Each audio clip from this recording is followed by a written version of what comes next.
Good morning, students. Myself, Dr. Harpreet Agarwal, and I'm Assistant Professor in Shri Arihant College of Professional Education, Ratlam. And today, जो हमारा topic of discussion है, that is business ethics में हम पढ़ेंगे importance of business ethics and basic elements of business ethics. And ये आपके business organization and communication में जो unit 1 है, उसी के अंदर है business ethics BCom first year में. उसी को हम आज कंटिन्यू कर रहे हैं. प्रीवियस 2 सेशंस में भी हम बात कर चुके हैं अबाउट बिजनेस एथिक्स, तो उसी को हम अभी नीचे कंटिन्यू करेंगे. अब हमने बात की थी इससे प्रीवियस जो हमारे सेशंस हुए उनमें हम डिस्कस कर चुके हैं कि बिजनेस एथिक्स क्या है. एक केस स्टडी हमने डिस्कस की थी फोर्ड की, एंड उसके ऑब्जेक्टिव्स क्या हैं.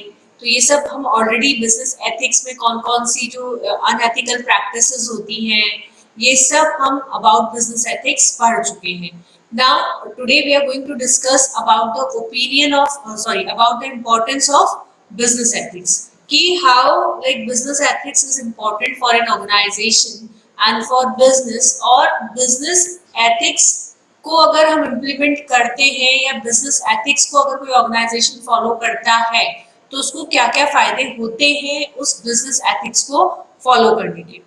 तो सबसे पहला तो ये है कि जैसा, और ये फायदे जो होते हैं वो दोनों के लिए होते हैं, सोसाइटी के लिए भी होते हैं एंड बिजनेस के लिए भी होते हैं. तो हम स्टार्ट करते हैं. The very first point is stop business malpractices. अब बिजनेस की माल प्रैक्टिसेस क्या होती है, लाइक अडल्ट्रेशन हो गया, ठीक है, या वेट के अंदर हम क्या करते हैं कि नीचे आपने देखा होगा कई बार ऐसा होता है कि लोग मैग्नेट निकाल, जो वेइंग मशीन होती है उसके नीचे मैग्नेट निकाल लगा देते हैं और मैग्नेट लगा करके और वो क्या करते हैं वे करने में चीट करते हैं. तो वो आपको पैसा उतना ही लेते हैं लेकिन जो चीज होती है, जो आपका प्रोडक्ट होता है वो कम देते हैं. तो इस तरीके की जो प्रैक्टिसेस होती हैं, ठीक है. फिर सडनली लोग मार्केट में फेक स्कैर्सिटी जो होती है किसी भी चीज की वो क्रिएट कर देते हैं, फिर ज्यादा दामों पर उसको बेचते हैं. पहले उसको स्टॉक करके अपने गोडाउन्स में रख लेते हैं, फिर जब मार्केट में स्कैर्सिटी क्रिएट हो जाती है तो फिर उसको ज्यादा प्राइस के ऊपर बेचते हैं, ठीक है. और कुछ ऐसे प्रोडक्ट जो होते हैं वो मैन्युफैक्चरिंग के अंदर कुछ ऐसे चीजों का इस्तेमाल करना जो कि नहीं करनी चाहिए, ठीक है, जिससे कि आपकी ह्यूमन हेल्थ को हार्म होता हो, ठीक है. किसी को ब्राइब देना, it's a kind of mall practice. किसी की कॉन्फिडेंशियल इंफॉर्मेशन निकलवाना. तो ये सारी चीजें जो है वो बिजनेस एथिक्स के थ्रू, अगर कोई भी ऑर्गेनाइजेशन या कोई भी बिजनेस एथिक्स को फॉलो करता है तो उसके अंदर कभी भी ये सारी माल प्रैक्टिसेस नहीं होंगी. ओके.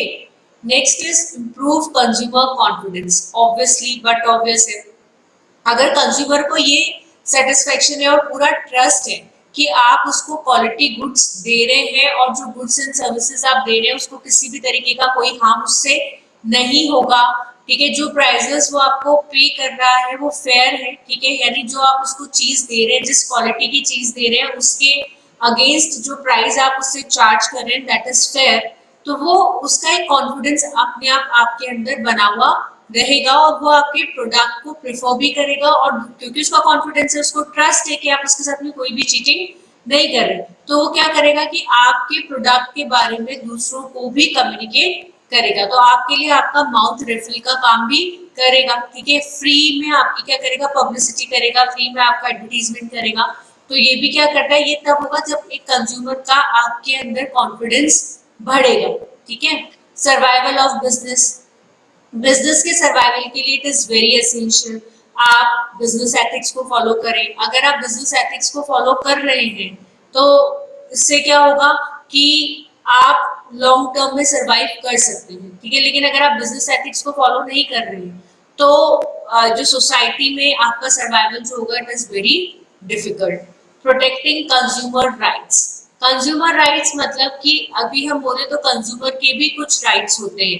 कंज्यूमर के क्या राइट्स होते हैं, कंज्यूमर के राइट्स होते हैं राइट टू इंफॉर्मेशन, ठीक है, कि जो भी प्रोडक्ट एंड सर्विसेज वो अवेल कर रहा है उसके बारे में, उसके जो कॉन्स्टिट्यूएंट हैं कि उसके अंदर क्या क्या चीजें हैं उसके बारे में उसको कंप्लीट इंफॉर्मेशन होनी चाहिए. इसके लिए एक लॉ भी बना हुआ है कंज्यूमर प्रोटेक्शन अगेंस्ट के कंज्यूमर प्रोटेक्शन लॉ में एक ये भी बना हुआ है, लॉ बना हुआ है कि अगर आप जो भी इंग्रेडिएंट डाल रहे हैं प्रोडक्ट में वो सारे के सारे किसके ऊपर लिखे हुए होने चाहिए, उसके पैकेजिंग के ऊपर लिखे हुए होने चाहिए, ताकि कंज्यूमर को पता हो कि उसके अंदर क्या क्या चीजें हैं। तो राइट टू इंफॉर्मेशन होता है उसका, राइट टू सेटिस्फेक्शन होता है, right to health health and care का भी जो होता है उसका राइट होता है कि जो भी प्रोडक्ट एंड सर्विस उसको मिल रही है वो किसी भी तरीके से उसकी हेल्थ को अफेक्ट नहीं कर रही है। तो इन सारे राइट्स को प्रोटेक्ट करना, that is also the responsibility of the business, ठीक है। और वो सिर्फ बिजनेस एथिक्स को फॉलो करके ही इन सारे राइट्स को प्रोटेक्ट कर सकता है। अगर बिजनेस एथिक्स को फॉलो नहीं करता तो उन सारे राइट्स को प्रोटेक्ट नहीं कर सकता। Protecting employees, share holder etcetera. अब एम्प्लॉयज को कैसे प्रोटेक्ट कर सकता है कि एम्प्लॉयज को एक्सप्लॉयटेशन ना करना, उनको फेयर वेजेस देना, प्रॉफिट में से उनको शेयर देना, टाइम के ऊपर उनको प्रमोशन देना, ठीक है। सबको एक सारे एम्प्लॉयज को एक जैसा ट्रीट करना, एक ही जैसी पॉलिसी सबके लिए बनाना। तो इस तरीके से वो क्या कर सकते हैं, एम्प्लॉय के इंटरेस्ट को प्रोटेक्ट कर सकते हैं। शेयर होल्डर्स के इंटरेस्ट को प्रोटेक्ट करना, जो भी फाइनेंशियल इंफॉर्मेशन है वो करेक्ट फाइनेंशियल इंफॉर्मेशन उनको देना। जैसे अभी मैंने उस दिन भी हमने डिस्कस किया था, तो हम सत्यम के बारे में बात कर रहे थे। तो सत्यम ने क्या किया था कि अपनी जो उनकी अकाउंट्स बुक थी, ठीक है, उसमें लॉस शो किया, अपनी फाइनेंशियल जो स्टेटमेंट्स थे उनमें उनको लॉस शो किया, पर एक्चुअली में उनको लॉस हो नहीं रहा था, ठीक है।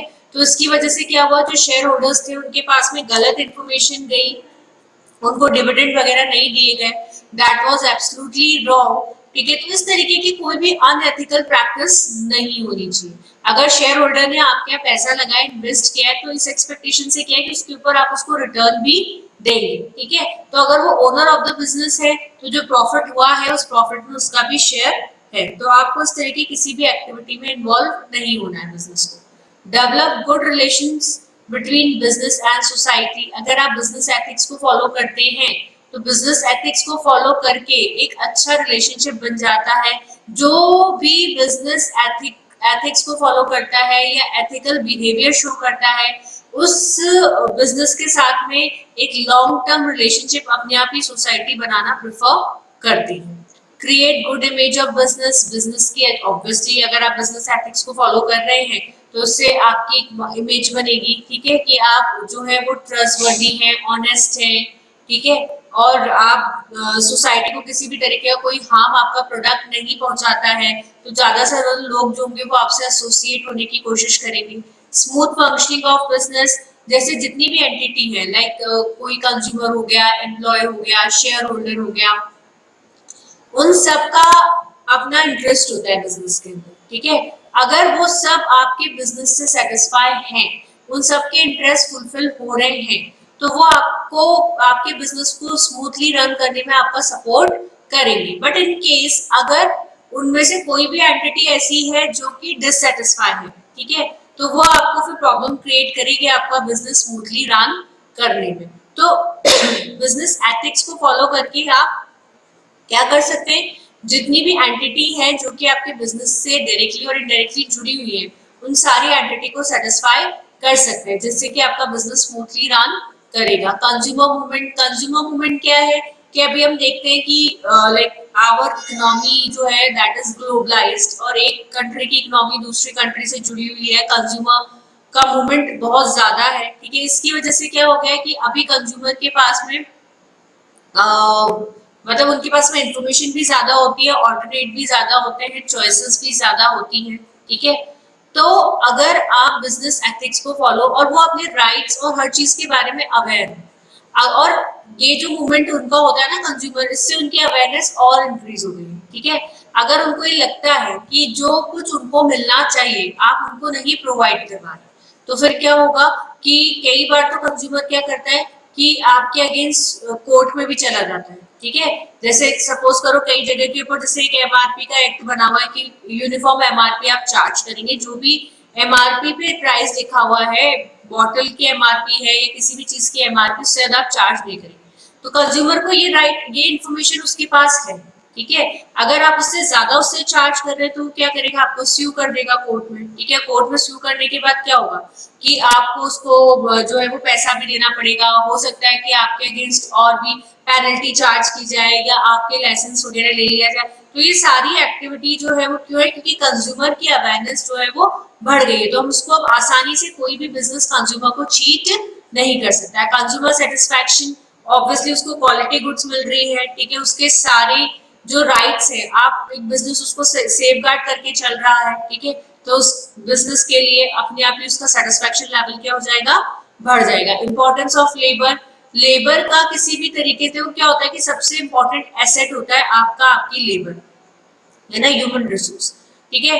एक जगह अच्छी, मतलब एक पर्सन अच्छा एम्प्लॉयर तब बनता है जबकि वो अपने एम्प्लॉयज को सेटिस्फाई कर सके। और सेटिस्फाई कैसे करेगा, उनके लिए अच्छी पॉलिसीज बना के, अच्छी वर्किंग कंडीशंस बना के, उनको टाइम पे सैलरी देके, टाइम पे प्रमोशन देके।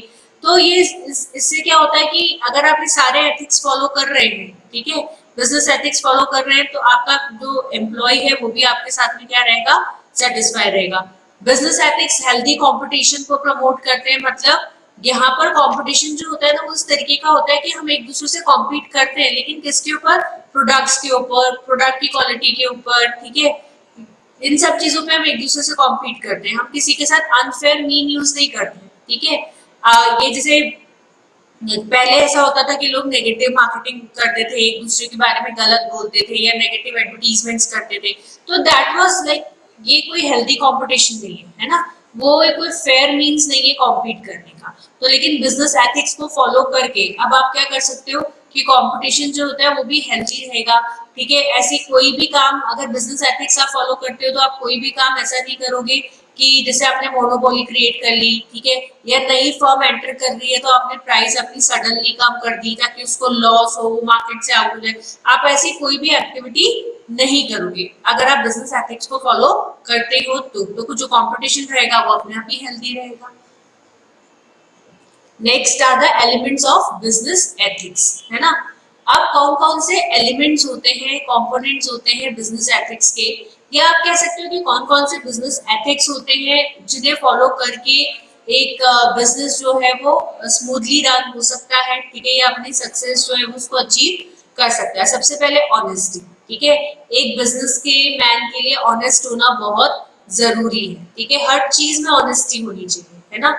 पूरी ईमानदारी के साथ उसको अपना बिजनेस रन करना चाहिए। बिजनेस कैसे रन करेगा, किसी को ब्राइब ना दे, ठीक है, कस्टमर को क्वालिटी प्रोडक्ट दे रीजनेबल प्राइस के ऊपर, ठीक है, जो बोल रहा है, ठीक है, वो सब जो प्रॉमिस कर रहा है, चाहे वो अपने एम्प्लॉय से कर रहा है, चाहे कस्टमर से कर रहा है, चाहे गवर्नमेंट से कर रहा है, किसी से भी कर रहा है, जो भी उसके प्रोमिसेस है सारे प्रोमिसेस को फुलफिल करे। ओपन एनवायरनमेंट, ओपन एनवायरनमेंट मतलब एक ऑर्गेनाइजेशन में इस तरीके का एनवायरनमेंट रखना चाहिए कि अगर कोई ऑर्गेनाइजेशन में कुछ भी गलत हो रहा है, रॉन्ग डूइंग्स अगर हो रही हैं, तो उन रॉन्ग डूइंग्स को एम्प्लॉय ऊपर तक पहुंचा सके या उन रॉन्ग डूइंग्स के अगेंस्ट अपनी आवाज रेस कर सके, ठीक है, अपनी आवाज उठा सके।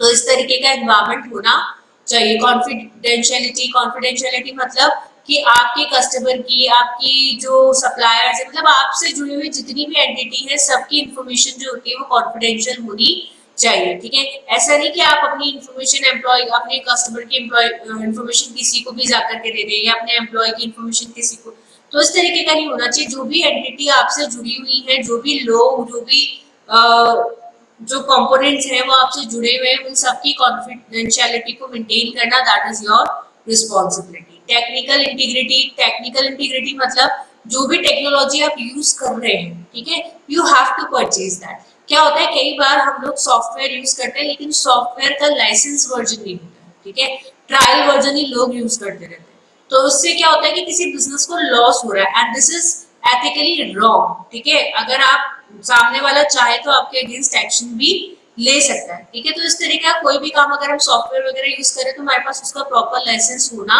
चाहिए, ठीक है। आपको टेक्नोलॉजी पूरी तरीके से खरीदनी चाहिए, है ना, कहीं से चुरा के उसका इस्तेमाल नहीं करना चाहिए। क्वालिटी, आपको हर किसी को इक्वल ट्रीट करना चाहिए, चाहे आपको जितने भी कस्टमर्स हैं उन सबको इक्वली ट्रीट करना चाहिए, चाहे वो किसी भी क्लास ऑफ द सोसाइटी से आते हो, किसी भी लेवल ऑफ द सोसाइटी से आते हो, आपके सारे एम्प्लॉयज के इक्वल ट्रीटमेंट होना चाहिए। एक पॉलिसी जो एक एम्प्लॉय के लिए बनी है वो सबके लिए होनी चाहिए। डिसिप्लिन, ठीक है, रूल्स एंड रेगुलेशंस जो आप बना रहे हो वो इस तरीके की होनी चाहिए कि आपके ऑर्गेनाइजेशन के अंदर जो एथिकल बिहेवियर है, ठीक है, वो इम्प्लीमेंट हो सके। हेल्पिंग एटीट्यूड, ठीक है, आपका जो एटीट्यूड है या आपका काम करने वाले लोग जो एटीट्यूड है उनका एटीट्यूड इस तरीके का होना चाहिए कि मतलब वो दूसरों की मदद करें। कस्टमर्स कंप्लेन आए तो उनका इमीडिएट जो है वो सोल्यूशन हो, आपके सप्लायर की कंप्लेन आए तो उसका इमीडिएट सोल्यूशन हो, एम्प्लॉय की कोई कंप्लेन आए तो उसका इमीडिएट सोल्यूशन हो। ठीक है, इस तरीके का हेल्पिंग, किसी को कोई प्रॉब्लम आ रही है, किसी को काम करने में किसी के असिस्टेंस की जरूरत है, तो आप एक ऐसा एनवायरनमेंट क्रिएट करो जहाँ पे लोगों का हेल्पिंग नेचर हो, हेल्पिंग एटीट्यूड हो। कॉम्पिटेंसी, कॉम्पिटेंसी का मतलब क्या है कि आपके जो बिजनेस एथिक्स है, आपके बिजनेस एथिक्स को आपको किसके साथ में जोड़ना चाहिए, जो सोसाइटी के एथिक्स है उसके साथ में आपको अपने बिजनेस एथिक्स को जोड़ना चाहिए। एम्पैथी, एम्पैथी मतलब सिचुएशंस को, चीजों को हमें सोसाइटी के व्यू पॉइंट से भी देखना चाहिए, और सिचुएशंस को, चीजों को सोसाइटी के व्यू पॉइंट से देख करके ही हमें हमारे बिजनेस एथिक्स को डिसाइड करना चाहिए। ठीक है, so these are the elements of business ethics जो कि एक बिजनेस के अंदर होने चाहिए। Thank you. अब जो आगे के टॉपिक्स हैं वो हमारे नेक्स्ट लेक्चर में कंटिन्यू करेंगे।